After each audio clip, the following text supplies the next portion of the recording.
The sun breached the horizon, bathing the Serengeti plains in a golden glow as Elias emerged from his modest cabin. An empty mug dangled from his hand, his breath curling in the crisp morning air. 12 years in this vast Tanzanian wilderness had taught him to expect the unexpected, but nothing could have braced him for the moment about to unfold. The air carried the scent of dry grass and rich soil, damp with dew, as Elias's gaze snagged on a shadow flickering at the edge of his vision. Not the breeze rustling the acacias, not a cloud shadow skimming the earth, a sleek, tawny form adorned with stark black spots glided toward him. A cheetah, the epitome of speed and grace, but moving with a slow, burdened gait. Elias's pulse quickened. A decade of wildlife research couldn't silence the primal urge to retreat, yet something in the cheetah's movement rooted him in place. Her luminous golden eyes held not hunger but desperation, a mother's plea. She carried a cub in her jaws, its small body limp, blood matting its fur, a deep gash across its flank. Faint rises of its chest betrayed the flicker of life within. The cheetah halted mere steps from the cabin's porch, her eyes locking with Elias's in a silent, timeless exchange, not predator and prey, but two souls bound by the fragile thread of survival. With deliberate care, she placed the cub on the weathered wooden boards. A feeble whimper escaped the cub as it touched the surface. The mother stepped back, her gaze unwavering, delivering a wordless command. "Save my child." Reason screamed for Elias to shut the door, call the rangers, anything but engage. Yet a deeper instinct, compassion that transcended species, compelled him forward. Kneeling slowly, eyes fixed on the mother cheetah, he assessed the cub. Its breaths were shallow, its eyes clouded with pain. The wound, raw and jagged, bore the marks of a male cheetah's fangs, likely an attempt to eliminate the cub and bring the mother back into estrus. A brutal truth of the wild Elias knew too well. "It's okay," Elias murmured, though the lie stung. Without intervention, the cub wouldn't last the hour. He shed his jacket, wrapping it gently around the trembling form, and lifted it. The mother cheetah emitted a low growl, enough to set Elias's nerves on edge, but she didn't advance. Instead, she settled onto the porch, a silent guardian. As Elias retreated inside, the cub cradled in his arms. In that moment, their fates intertwined, and the story was only beginning. Inside the cabin, time slowed. Elias placed the cub on a wooden table, sunlight streaming through the window, illuminating its blood-streaked fur. The wound glistened, a mix of fresh and clotted blood. His hands shook as he grabbed the dusty first aid kit. Each second was a battle against time. The satellite phone beeped monotonously as he dialed. 3 rings. 4. 5. Each felt eternal. "Liam here," a gruff voice finally answered. Elias explained, his voice steady despite the cub's weakening breaths. Liam's instructions were sharp. Clean the wound, stop the bleeding, keep her warm, give fluids, basic steps to cling to life. "I'll call Nora," Liam added. "She's at the conservation camp an hour out. Keep the cub alive until she gets there." An hour. 60 endless minutes.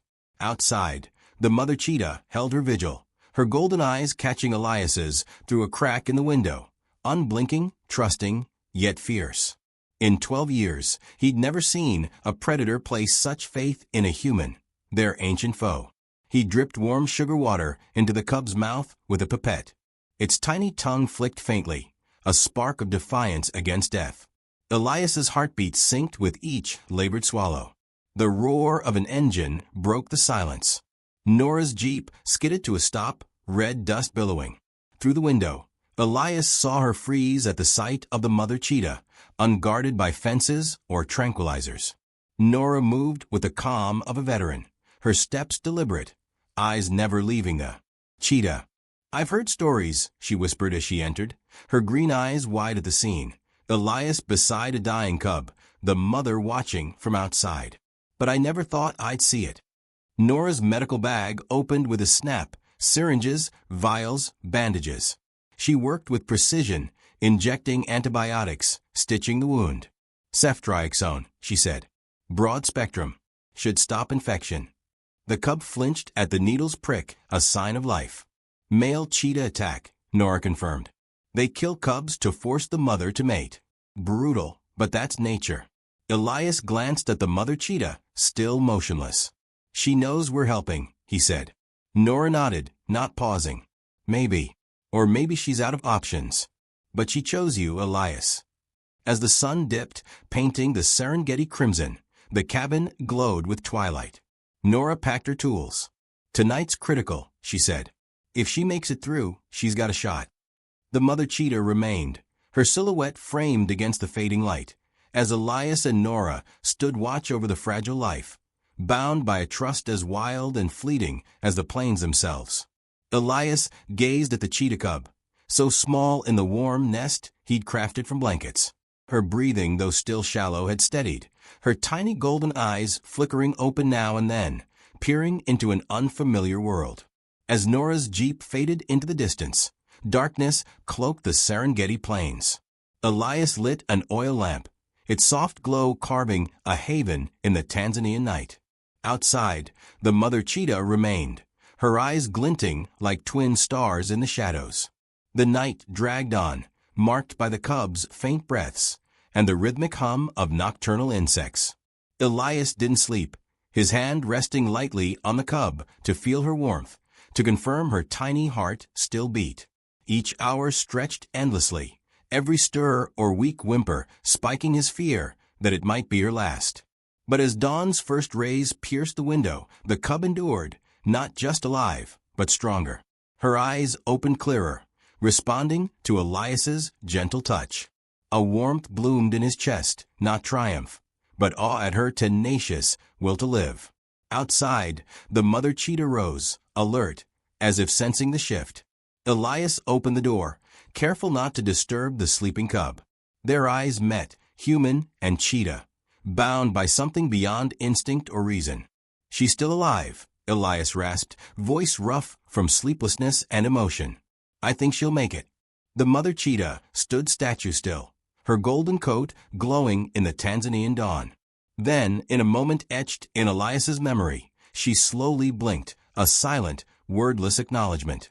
3 days blurred by 3 days of antibiotic injections, sugar water dripped painstakingly, sleepless nights by the flickering lamp.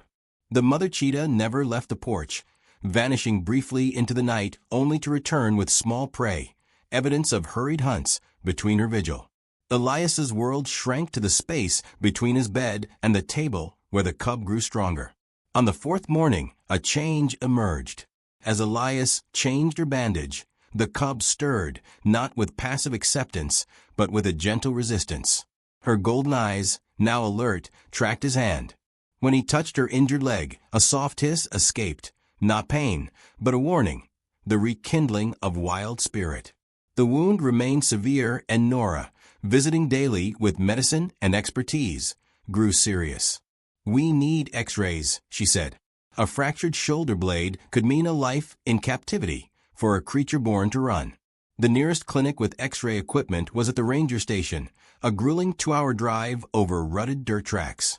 But the mother cheetah posed a challenge: how to explain to a wild predator that her cub must be taken away for her own survival. As if sensing his thoughts, the mother rose, her eyes tracking every move through the window, her spotted coat catching the sunlight like polished armor. With the transport crate ready, Elias stepped onto the porch, heart pounding. The mother cheetah tensed, muscles rippling, but her gaze held no threat. Words were useless, only tone and intent spoke across species. Her unblinking eyes weighed each action as Elias lifted the cub, who whimpered softly as she left her blanket. The mother shadowed them, never more than 3 meters away, stopping as the crate was secured in the jeep. Her ears perked, senses razor-sharp, bound by fragile trust. The drive was a torment of dust and jolts, each bump stoking fear for the cub's wounds. 12 years in Africa, and Elias had never seen such faith, a mother cheetah entrusting her cub to humans. At the clinic, the mood was clinical. Cold x-ray machines, steady beeps of monitors. The diagnosis came fractured shoulder, reparable with a pin and months of recovery, but hope for full rehabilitation. Surgery took 2 agonizing hours, Elias unable to sit, eat, or think beyond the cub on the operating table and the mother waiting back home. Post-surgery, the cub slept in a recovery cage, a brace securing her leg. One night of monitoring was required. So Elias returned alone, the African sunset painting the sky crimson, an ache in his chest. Why had the mother chosen him? Had she watched him, judged him, or was it a desperate gamble? The porch was empty when he arrived. No sign of the mother cheetah. No answer to his soft calls into the night. Under the star-strewn sky, hope waned. She hadn't returned. The next morning, Elias drove back to the clinic, heart heavy. The cub was awake, eyes brighter, accepting minced meat from a syringe, a tiny warrior. With proper care, she could fully recover. On the drive home, Elias wondered if the mother had given up, believing her cub lost, or accepted her child's fate lay with humans. Pulling into the yard, the mother's absence was stark. But as Elias set the crate inside, placing the cub on her familiar blanket, a realization dawned. The mother hadn't abandoned her cub. She'd entrusted her, an act of profound faith. Perhaps instinct told her the cub's injury barred her from the wild, that survival meant staying with this human who hadn't turned away. Days settled into a rhythm. Remote work at the laptop, the cub exploring the cabin from her blanket, daily calls with Nora and Liam, bandage changes, meals of ground meat. Each night, Elias left the door ajar, not from vain hope, but respect for the mother's choice. In the second week, the cub stood on all four legs, her wobbly steps a testament to her fierce will to live, echoing the trust that had changed Elias's world forever. A soft growl rumbled as the cub, now named Zuri, meaning beautiful in Swahili, spotted a bird flitting past the window, her hunting instincts sparking to life. Word of Elias raising a cheetah cub spread through the villages of the Tanzanian Ngorongoro crater. Locals arrived first with wariness, then curiosity, and finally reverence. The tale of a mother cheetah entrusting her cub to a human wove through campfires, becoming a legend. Wildlife researchers descended with cameras and questions, but no hypothesis could fully capture the anomaly. This isn't typical cheetah behavior, they declared. It's an extraordinary exception to nature's rules. By the third month, Zuri had transformed into a vibrant, powerful creature. Her wound had healed, leaving a faint scar and a slight limp that did nothing to dim her spirit. From a frail patient, she'd become a lively presence in the cabin, brimming with curiosity and energy. But the day came for a heart-wrenching decision. Zuri couldn't remain in the cabin forever. She needed space, a place suited to her wild nature.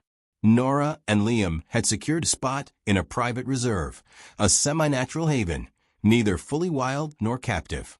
The morning of departure was heavy with emotion. The reserve's vehicle idled outside the porch, awaiting its precious passenger.